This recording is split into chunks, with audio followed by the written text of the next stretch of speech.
العليم من الشيطان اللعين الرجيم. بسم الله الرحمن الرحيم. الحمد لله رب العالمين، والصلاة والسلام على سيدنا ونبينا وشفيعنا بالقاسم محمد.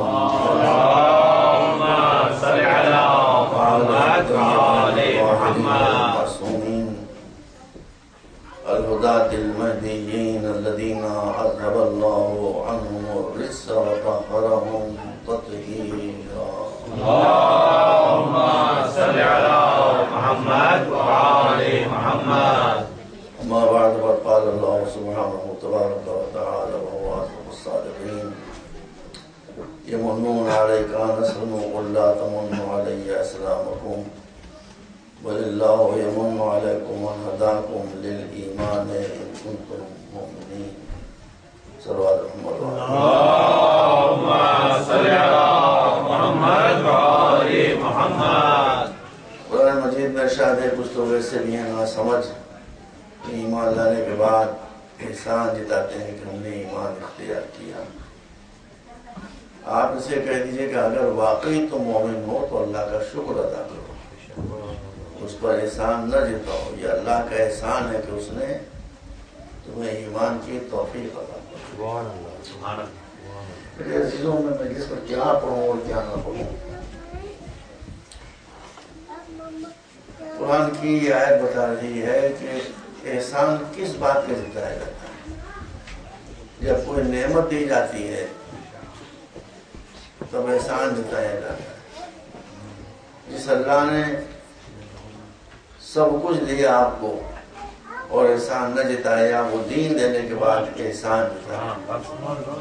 اس کا مطلب کہ دین سے بڑی کوئی دنیا میں نعمت نہیں ہے. اس کا بیڑا غرق کر دیا گیا ہے، بات الگ ہے. اس کو تباہ کر دیا گیا ہے، بات الگ ہے. تباہ کرنے والی صرف ایک چیز ہے: ہماری اگنورنس، ہماری جہالت. جہالت سے بدتر کوئی شے نہیں. جہالت سے بدتر کوئی شے نہیں. اس لیے میں آپ کو زور دے رہا ہوں اس بات پر کہ جو کچھ ہوا سو ہو گیا. اب آپ آنے والی نسلوں کو جاہل نہ رکھیں. جہالت کو مٹا دی. جہالت کو مٹا دی تو سب جتنی برائیاں ہیں خود بخود مٹ جائیں گی. جیسا کہ رسول نے ارشاد فرمایا، میں کہہ چکا ہوں کہ نہیں کہہ چکا ہوں، رسول کی حدیث مسلم کہ الجہل اصل کل شر والعلم اصل کل خیر. جتنی برائیاں ہیں وہ سب کسی نہ کسی طرح کی جہالت سے پیدا ہوتی ہیں، اور جتنی خوبیاں اور اچھائیاں وہ سب نالج سے پیدا ہوتی ہیں. رسول جھوٹ نہیں بول سکتے. اگر رسول جھوٹ بول سکتے تو محمد رسول اللہ کو کہتے ہیں. تو میں کوئی اپنی بات نہیں کہہ رہا ہوں، جو حضور نے فرمایا ہے اور جو مولا علی نے فرمایا ہے. مولا علی نے ارشاد فرمایا ہے کہ جسے علم مل گیا اسے سب کچھ مل جائے گا، اور جس سے علم چھوٹ گیا اس کے پاس کچھ نہ رہے گا. واللہ یہ بات صحیح ہے. واللہ میں قسم کھا کہہ رہا ہوں کہ یہ بات بالکل صحیح ہے. میں نے لوگوں کو دیکھا ہے، راجاؤں مہاراجوں کے پاس، جن کے پاس ہاتھی تھے، گھوڑے تھے، پیلیسز تھے، مصاحب تھے، خوشامدی کرنے والے لوگ تھے، لیکن ان کے پاس سب کچھ تھا، علم نہ تھا. کیسے مرے ہیں وہ میں آپ سے کیا بتاؤں. اور یہ بھی میں نے دیکھا ہے کہ بالکل غریب لوگ سوسائٹی کے بالکل لوئسٹ سطح پر کھڑے ہوئے ہیں، مگر علم کو پکڑ لیا تو علم کو کہاں سے کہاں پہنچا دیا. سبحان اللہ سبحان اللہ. علم سارے مسئلوں کا حل. پلیز میری بات کو آپ سن لیں. یہ قرآن کا پیغام ہے، یہ رسول کا پیغام ہے، یہ آل محمد کا پیغام ہے. یہ امیر شام کا پیغام نہیں. وہ تو جاہل رکھنا چاہتا تھا لوگوں کو. یہ علم و جہالت تو جنگ تھی. تو ایک جہالت ہے کہ جس سے ساری مصیبتیں پیدا ہوتی ہیں. افر و پہلے صاحب مجھے بول رہے ہیں، انہیں ایک پہلے سے کہا نہیں انسان ہے، اس کا ذہین ہے. میں نے آپ سے بتایا کہ میں مجلسوں کو دو پارٹ میں آواز سے تقسیم کر رہا ہوں. ایک پارٹ میں تو جو آج کے کرنٹ پرابلمس ہیں اس کو ڈیل کرنے کی میں کوشش کروں گا، کہ دین کے بارے میں جو شبہات ہیں اس کو دین کرنے کی کوشش کروں گا. اور پھر دوسرے پارٹ میں جن کے صدقے میں دین ہم کو ملا ہے ان کا ذکر کروں گا. صلی اللہ علیہ وسلم.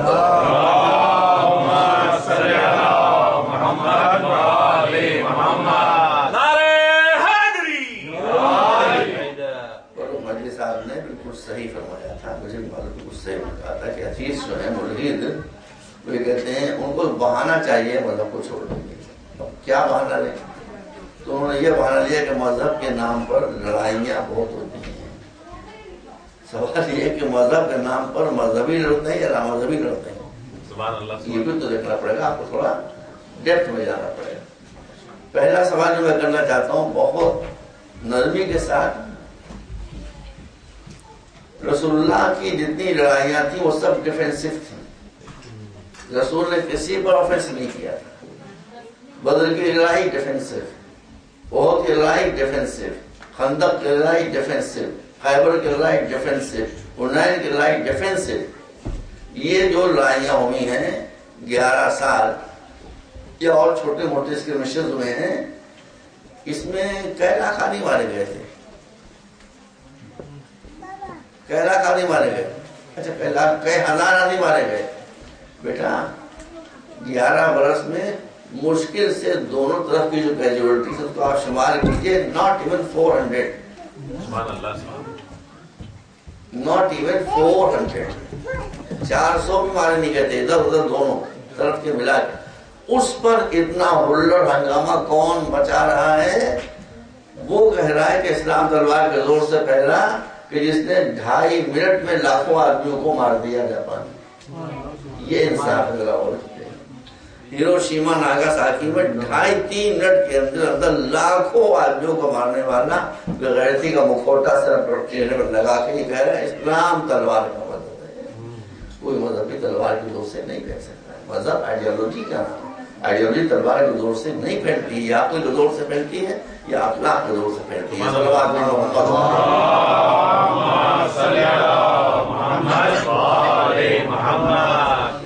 فرسٹ ورلڈ وار کہاں پہ ہوئی تھی؟ آسٹریا کا ایک پرنس تھا، وہ پڑوس کے ملک میں گیا، وہاں سپاہی سے کسی سے گفتگو ہو گئی، تب کلامی ہوئی، اس نے اس کو گولی مار دی. ایک گولی سے فرسٹ ورلڈ وار شروع ہو گئی، جس میں لاکھوں آدمی مر گئے، ہزاروں گھر تباہ و برباد ہو گئے، بستیاں برباد ہو گئی، سب تباہ و برباد ہو گیا. یہ مذہب کے نام پر جنگ ہوئی. سیکنڈ ورلڈ وار مذہب کے نام پر جنگ ہوئی. ویتنام میں جنگ مذہب کے نام پر ہوئی تھی، کمبوڈیا میں جنگ مذہب کے نام پر ہوئی تھی، چائنا میں جنگ مذہب کے نام پر ہوئی تھی، رشیا میں جنگ مذہب کے نام پر. کون سی جنگ بتائیے؟ یہ تو جھڑپیں تھیں جو مذہب کے نام پر ہوئی. جنگ کون سی مذہب کے نام پر ہوئی؟ کوئی مجھے بتائیں. ایران پر جو حملہ مذہب کے نام پر تھا. پاکستان میں جو ڈرون جا رہے ہیں یہ مذہب کے نام پر جا رہے ہیں. یہ بات نہیں ہے. قرآن مجید اگر آپ پڑھیں تو قرآن مجید کہتا ہے، اس کا خلاصہ یہ ہے کہ لوگوں میں اختلاف نہ ہوتا تو انبیاء کو بھیجتے ہی نہیں. لوگوں نے لڑنا شروع کر دیا، اختلاف کرنا شروع کر دیا، ڈسپیوٹ کھڑے ہو گئے تو ہم نے پیغمبروں کو بھیجا کہ ان جانوروں کو جا کے سمجھاؤ. سبحان اللہ. یہ قرآن میں اور ان میں ایکا پیدا کرو. تو جس کا کام ہے اتحاد پیدا کرنا، اسی پر آپ نہیں چیز جو ہے وہ اختلاف پیدا کرنے کا الزام لگا رہے ہیں. صلوات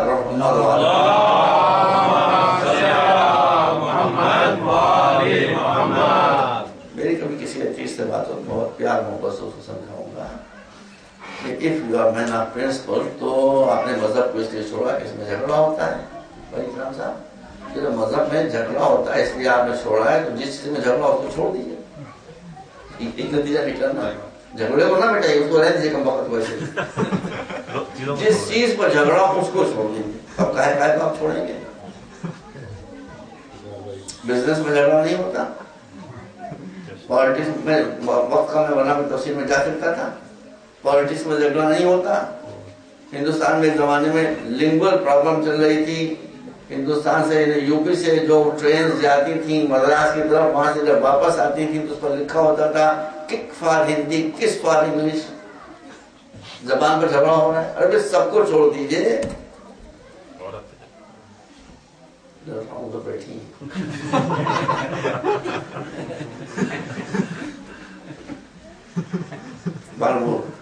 دونوں تک کا معاملہ اس میں ہوتا ہے.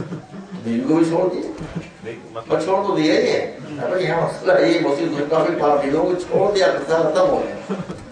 تو اس کا مطلب یہ کہ انسان کی طبیعت میں فساد ہوتا ہے. انسان کے نیچر میں لڑنا جھگڑنا، مذہب اس کو مٹانے کے لیے مذہب کے نام پر جو جھگڑا کیا جائے اس کا مذہب سے کوئی تعلق نہیں۔ آج طالبان کلنگ کر رہی ہے کہ اسلام اس کا ذمہ دار ہے، اسلام سے کیا تعلق؟ کوئی تعلق نہیں، نتھنگ ٹو اسلام۔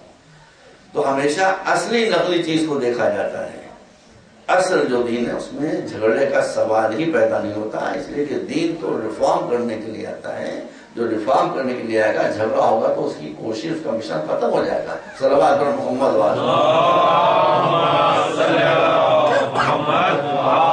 محمد۔ دوسری بات میں نے آپ سامنے بتائی، وقت کی وجہ سے باتیں ضروری رہ جاتی ہیں۔ میں نے آپ سامنے بتایا کہ یہ جو بات کہی جاتی ہے کہ ہر اچھی چیز پر اسلام پابندی لگا دیتا ہے، ایسا نہیں ہے، اچھی چیز پر پابندی نہیں لگائی اسلام۔ دو چیزیں ہوتی ہیں، میں نے بچے سے بھی کہا تھا، ایک اچھا لگنا، ایک اچھا ہونا۔ جو چیزیں اچھی لگتی ہیں فقط اصل میں ہارمفل ہوتی ہیں، اس پر اسلام نے پابندی لگائی ہے۔ آپ کو میں علماء کا خلاف نہیں کہ مرتبہ آپ سن چکے ہیں، میں خود آیت اللہ خوئی کا مقلد تھا، آیت اللہ سستانی کا مقلد ہوں، اور مجھے اس پر یقین ہے کہ یہ سسٹم بالکل صحیح ہے، کوئی پرابلم آ گئی ہے لیکن سسٹم جو ہے، یہ نظریہ یہ بالکل اپنے جگہ پر صحیح ہے۔ لیکن میں اسلام کے جو اصول میں نے پڑھا سو کیسے چھوڑ دوں؟ اسلامی شریعت کے جو فنڈامنٹل اصول تو میں نہیں چھوڑ سکتا۔ میں نے آپ سامنے رسیا کہ اسلام بہت سسٹمیٹک شریعت ہے بیٹا، اس کا چند اصول ہے، وہ چند اصول معلوم ہو جائیں آپ کو کسی مفتی مولوی کے پاس جانے کی ضرورت ہی نہیں پڑے گی، ہے نہ مسئلے کا حل آپ پاس خود ہی موجود ہوگا۔ اس میں ایک میں نے آپ سے بتائی تھی کہ اسلامی شریعت میں کوئی بات عقل کے خلاف نہیں ہو سکتی، ریزننگ کے خلاف نہیں ہو سکتی، اس لیے کہ یہ اسلام اس کے لیے آیا، اس انسان کے لیے آیا کہ جس کو اللہ نے سب سے بڑا تحفہ عقل کی شریعت دیا۔ کہا تھا نا میں نے، اب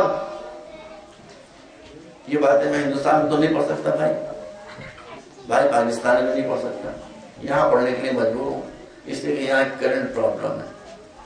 یہاں کے لوگ بہت اچھے ہیں، میں کھلے دماغ کا آدمی ہوں، اچھائیاں زیادہ ہیں، مگر جو برائیاں ہیں وہ بڑی قیامت کی ہیں۔ ایک آدھ بھائی جو برائی ہے وہ بھی ویری ویری ڈینجرس۔ ایک یہاں کلچر چل رہا ہے گے اینڈ لیزبین، اس میں بھی یہی کہا جاتا ہے کہ جو اچھا لگے ہمیں کرنے دو، کریے، کون نہ کر رہا ہے کریے۔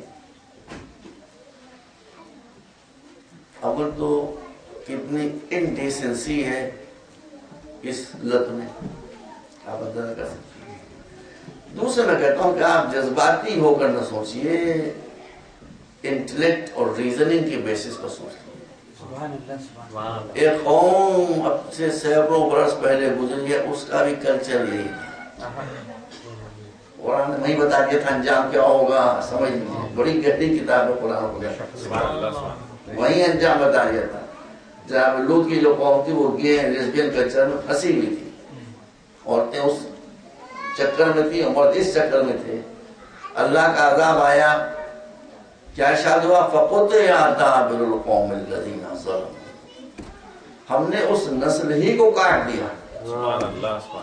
یہ پوائنٹ ہے، ہمیں تدخل کے نہیں کہہ سکتا۔ آپ بتائیں، مولانا نے ایک بات بہت اچھی کہی ہے، بہت پیاری بات کی ہے، ان کی طرح بات کرنی ہے۔ ایک بات جو بہت پیاری ہے اس میں ایک بات یہ بھی ہے کہ کسی شے کی برائی اور اچھائی کے بارے میں تم کنفیوز ہو تو اس کو انڈیویجولی نہ دیکھو، پھیلا دو کہ سب اگر یہی کرنے لگے تو کیا ہوگا۔ یہ مولا کا ارشاد ہے بھائی کہ سب اگر کرنے لگے تو اچھائی رہے گی یا برائی رہے گی، سب کرنے لگے تو اچھا رزلٹ آئے گا تو اچھی ہے، سب کرنے لگے برا رزلٹ آئے گا تو بری ہے۔ اب اگر سب یہی کرنے لگے گے اینڈ لیسبین کلچر تو نسلیں رہیں گی یا ختم ہو جائیں گی۔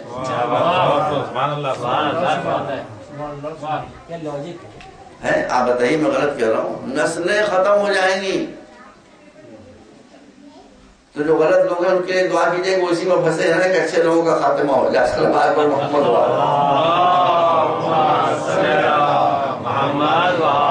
محمد۔ اسٹوپڈ ہیں لوگ، اتنے ذہین لوگ، اتنے پڑھے لکھے لوگ، مگر جب جذبات میں آدمی رہتا ہے، پیشن میں، تو آنکھیں بند ہو جاتی ہیں۔ مولانا نے فرمایا کہ کسی بھی بات کو عام کر دو، جنرل کر دو، پھر دیکھو کہ مصیبت رہتی ہے یا نہیں ہوتی۔ تو یہ اللہ تک اسے عام کر دیا جائے تو نسل انسانی فنا ہو جائے گی۔ مزے کے پیچھے آپ نسل کا قتل کر رہے ہیں، یہ کوئی مناسب بات نہیں ہے۔ صلوات پر محمد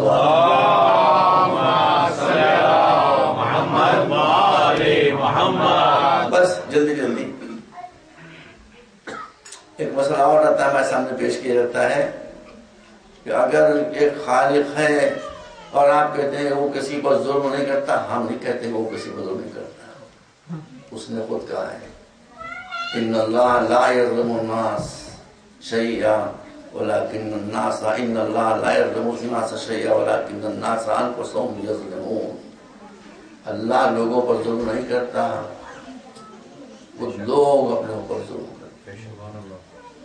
اب اللہ پر چارج لگا دیا جاتا ہے، اللہ بیچارہ تو اتنا مظلوم ہے، جو مصیبت آئے گا مقدر ہی نہیں تھا، مقدر اللہ نے بنایا۔ میں بتاؤں مقدر اللہ نے نہیں بنایا، جہالت آدمی بنا دی۔ دیکھیے اس کو میں کلیئر کرنے کی کوشش کر رہا ہوں۔ بچے ریٹارڈڈ کیوں پیدا ہوتے ہیں، ہے کہ نہیں؟ ریٹارڈڈ بچے کیوں پیدا ہوتے ہیں؟ ہم تو پیدا کرتے نہیں، اللہ بناتا ہے۔ تو یہ بے خطا معصوم بچوں کو اللہ ظلم کیوں کر رہا ہے؟ کسی کا ہاتھ غائب ہو گیا، کسی کا پاؤں غائب ہو گیا، کسی کا دماغی کام نہیں کر رہا ہے، یہ بھی اسی مسئلے میں آتا ہے۔ قرآن نے بڑی فیصلہ کن بات کہی ہے، بھیا سن لیجئے، ارشاد ہے ما اصابک من حسنۃ فمن اللہ وما اصابک من سیئۃ فمن نفسک۔ ایک بات سن لو، سوچ لو اور سمجھ لو اچھی طرح سے کہ جب تم تک کوئی نعمت پہنچے تم سمجھو کہ تم نے ہمارے کسی قانون کو فالو کیا ہے، اور جب کسی مصیبت میں پھنسو تو ہم نے ظلم نہیں کیا، تم سمجھ لو کہ تم ہی نے ہمارے قانون کو نہیں کیا۔ یہ ہے اصول۔ پہلی جو اصولی بات یہ ہے، میں نے آپ سامنے ایک منٹ کیا تھا کہ اسلام میں شادی کی غرض یہ ہے کہ آپ جب دنیا سے جائیں یا میں جب دنیا سے دفن ہوں تو اپنے سے بہتر نسل چھوڑ کر جاؤں۔ جب اس نے یہ ٹارگٹ بنایا ہے کہ شادی انجوائمنٹ کے لیے نہیں ہوتی، شادی ٹو پروڈیوس بیٹر جنریشن، یہ ہے اس کا ٹارگٹ، تو بیٹر جنریشن پروڈیوس کرنے کے لیے ہر وہ شے جو ممکن ہے زمانے میں وہ آپ کو انجام دینا چاہیے۔ ہمارا تو ایک ہی ملک ہے بھائی، ہمارا تو ایک ہی ملک ہے، باقی تو سب سین کے ملک ہے، شین کا تو ایک ہی ملک ہے۔ لیکن میں کیا کہوں، ہمارے سنی والے بھائی تھے، لیکن سنی حضرات نے اپنے کو خود مصیبت میں پھنسایا ہے، اجتہاد کا دروازہ بند کر، خود اپنے کو مصیبت میں پھنسا لیا۔ ایک چلتی ہوئی گاڑی میں، ایک چلتے ہوئے زمانے میں اگر آپ اسٹینڈ اسٹل ہو جائیں تو مصیبت میں پھنسے کہ نہیں پھنسے گے؟ ہمارے یہاں اجتہاد کا دروازہ کھلا ہوا ہے۔ اجتہاد نئے مسئلے ایجاد کرنے کا نام نہیں ہے، ضروری اپلیکیشن آف شریعہ۔ ہمارے یہاں اصول ہے، ان کے یہاں بھی ہے، ارے ان کے یہاں بھی جھوٹ تھوڑی بولوں گا، ان کے یہاں بھی اچھی بات ان کے یہاں بھی، مگر اسٹینڈ دروازے بند ہو گیا۔ میں نے بالکل فنڈامنٹل سب بنے، آپ کو ایسی کچھ ضرورت نہیں۔ ہمارے یہاں اصول کیا ہے؟ اصل شریعت میں، اصول شریعت میں کیا ہے؟ یتغیر الفتویٰ بتغیر الاحوال، سرکمسٹانسز کے چینج ہونے سے فتویٰ بدل جاتا ہے۔ یہ اسی لیے کہ شریعت کا ڈائنامزم جو ہے وہ برقرار، حالات بدلیں گے تو فتویٰ تو خود بدل جائے گا، ورنہ شریعت آؤٹ ڈیٹڈ ہو جائے گی۔ زمانہ کتنی تیزی سے آگے جا رہا ہے، کیا کیا مسائل ہمارے سامنے آ رہے ہیں، اگر اجتہاد کا دروازہ بند ہو جائے گا تو ہماری شریعت آؤٹ ڈیٹڈ ہو جائے گی۔ الحمدللہ ہماری شریعت آؤٹ ڈیٹڈ نہیں۔ میں آپ کے سامنے صرف اتنا عرض کرنا چاہتا ہوں، ہماری بدقسمتی ہے جو بھی صحیح والی گورنمنٹ بہت اچھی ہے، لیکن پتہ نہیں کیا ہوا، کیوں ایران سے نکلے تعلقات خراب ہو گئے، وہ کیوں خراب ہو گئے وہ بھی ہم کو معلوم ہے۔ ارے وہ کیوں نام دے رہے ہیں، وہ اسرائیل ہے بھائی، اسرائیل نہیں، مجھ کو بھی معلوم ہے لیکن میں نام نہیں لے رہا ہوں، مسئلہ آتا تو آپ اگر موقع ملے تو اس ملک کا جو کانسٹیٹیوشن ہے اس میں جو عورتوں کو رائٹس دیے گئے ہیں آپ کو چھپا ہوا موجود ہے، انگریزی میں موجود ہے، ہم آ کے پڑھ لیجیے۔